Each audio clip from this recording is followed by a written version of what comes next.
Breaking news तव्हांखे ॾींदासीं। सिंध जे ट्रांसपोर्ट खाते people's pink and normal taxi service शुरू करे छॾी आहे। सीनियर सूबाई वज़ीर शजील इनाम मेमण जो चवणु आहे त बिलावल भुट्टो ज़रदारी जी रहनुमाईअ में नई सर्विस शुरू कई वई आहे।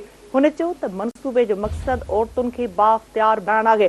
संदसि चवणु हो त मंसूबे जो मक़सदु सफ़र खे महफ़ूज़ बणाइण ऐं माहौल दोस्त ट्रांसपोर्ट आहे।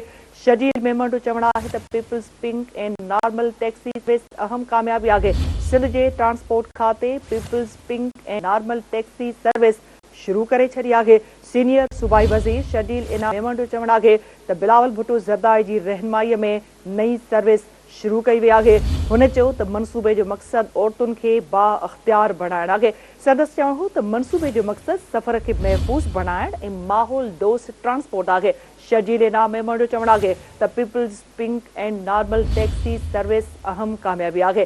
सिंध जे ट्रांसपोर्ट खाते people's pink and normal taxi service शुरू करे छॾी आहे। सीनियर सूबाई वज़ीर शजील इनाम मेमण जो चवणु आहे त बिलावल भुट्टो ज़रदारीअ जी रहनुमाईअ में नई सर्विस शुरू कई वई आहे। हुन चयो त मंसूबे जो मक़सदु औरतुनि खे बाख्तियार बणाइणु आहे। संदसि चवणु हो त मंसूबे जो मक़सदु सफ़र खे महफ़ूज़ बणाइण ऐं माहौल दोस्त ट्रांसपोर्ट आहे।